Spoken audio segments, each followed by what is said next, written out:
ನಮಸ್ತೆ ಸ್ನೇಹಿತರೆ, ನಾನು ನಿಮ್ಮ ಪ್ರವೀಣ್. ಗುರುಭಕ್ತಿ ಯೂಟ್ಯೂಬ್ ಚಾನೆಲ್ಗೆ ಸ್ವಾಗತ, ಸುಸ್ವಾಗತ. ಓಂ ವಕ್ರತುಂಡಾಯ ನಮಃ. ಓಂ ವಕ್ರತುಂಡಾಯ ನಮಃ.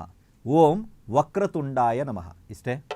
ಯಾವುದಾದ್ರೂ ಕೆಲಸ ಕಾರ್ಯಗಳಿರ್ಬೋದು, ಯಾವುದೇ ರೀತಿಯಾದಂಥ ದೊಡ್ಡ ದೊಡ್ಡ ವ್ಯವಹಾರಗಳಿಗೆ ನೀವು ಕೈ ಇಡ್ತಾ ಇರ್ಬೋದು, ಯಾವುದಾದ್ರು ಚೀಟಿ ಇತ್ಯಾದಿಗಳನ್ನ ಮೊದಲು ಸ್ಟಾರ್ಟ್ ಮಾಡ್ತಾ ಇರ್ಬೋದು, ಯಾವುದೇ ಒಂದು ಕಾರ್ಯಕ್ರಮವನ್ನು ನೀವು ಪ್ರಾರಂಭ ಮಾಡ್ತಾ ಇದ್ದೀರಾ, ಅಥವಾ ಮದುವೆ ಇತ್ಯಾದಿಗಳು ನಡೀತಾ ಇದೆ ಸರ್, ಆದರೆ ಯಾಕೋ ಡೌಟು, ಮನೆಯಲ್ಲಿ ಏನಾದ್ರು ಕ್ಲೇಶ, ಏನಾದ್ರು ಸಮಸ್ಯೆಗಳು ಬರ್ಬೋದೇನೋ, ಈ ಮದುವೆ ಮುಗಿಸೋಷ್ಟರಲ್ಲಿ ಸಾಕಾಗೋಗ್ಬಿಡುತ್ತೆ, ಏನಾದರೂ ಸಮಸ್ಯೆ ಆಗ್ಬೋದೇನೋ, ಮನೆ ಕಟ್ಟೋದಕ್ಕೆ ಪ್ರಾರಂಭ ಮಾಡ್ತಾ ಇದ್ದೀನಿ ಸರ್, ಏನಾದರೂ ಸಮಸ್ಯೆ ಆಗ್ಬೋದೇನೋ, ಈ ರೀತಿಯಾದಂಥ ಗೊಂದಲ ಇರೋರು, ಅಥವಾ ನಾನೊಂದು ಕೆಲಸ ಅಥವಾ ನೆನದ ಯಾವುದೋ ಒಂದು ಕಾರ್ಯ ಇದೆ ಸರ್, ಅದು ನಡಿಬೇಕು, ನನ್ನ ಮನಸ್ಸಲ್ಲಿ ಏನೋ ಒಂದು ಇದೆ ಸರ್, ಈ ಥರದೊಂದು ಮಾಡಬೇಕಂತಿದ್ದೀನಿ, ಅದು ನಡಿಬೇಕು.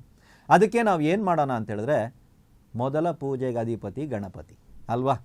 ಸೊ ನಾನಿವಾಗ ಆಲ್ರೆಡಿ ಒಂದು ಮಂತ್ರವನ್ನು ನಿಮ್ಮ ಮುಂದೆ ಇಟ್ಟಿದ್ದೀನಿ. ಆ ಮಂತ್ರವನ್ನು 9 ಅಥವಾ 27 ಮಾಲೆಗಳು ನೀವು ಜಪ ಮಾಡಬೇಕು.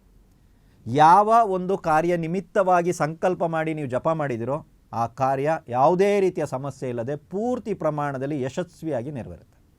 ಏನೇ ಕಾರ್ಯ ಇರಲಿ ಸರ್, ಇಂಥದ್ದಕ್ಕೆ ಇದು ಜಪ ಮಾಡಬೇಕಾ, ಏನಿಲ್ಲ, ಸಂಕಲ್ಪ ಮಾಡುವಾಗ ಹೇಳಿಬಿಡಿ, ಇಂಥವ್ರ ಮಗನಾದ ಇಂಥವ್ರು ಅಥವಾ ಇಂಥವ್ರ ಮಗಳಾದ ಇಂಥವ್ರು ಇಂಥ ವಿಚಾರಕ್ಕಾಗಿ ನಾನು ಇದನ್ನು ಜಪ ಮಾಡ್ತಾ ಇದ್ದೀನಿ, 9 ಮಾಲೆ ಮಾಡ್ತೀನಿ, ಅಥವಾ 27 ಮಾಲೆ, 18 ಮಾಲೆ ಇಲ್ಲ, 27 ಮಾಲೆ. ಒಂದು ಮಾಲೆ ಅಂದರೆ 108 ಮಣಿಗಳು, ನೆನ್ಪಿಟ್ಕೊಳ್ಳಿ. ಸೊ ಈ ಥರ ನಾನು ಜಪ ಮಾಡ್ತಾ ಇದ್ದೀನಿ, ನನ್ನ ಈ ಸಂಕಲ್ಪಿತ ಕಾರ್ಯ, ಸಂಕಲ್ಪಿತ ಮನೋಕಾಮನೆ ನೆರವೇರಲಿ ಅಂತ ಬೇಡ್ಕೊಂಡು ಮಾಡಬೇಕು.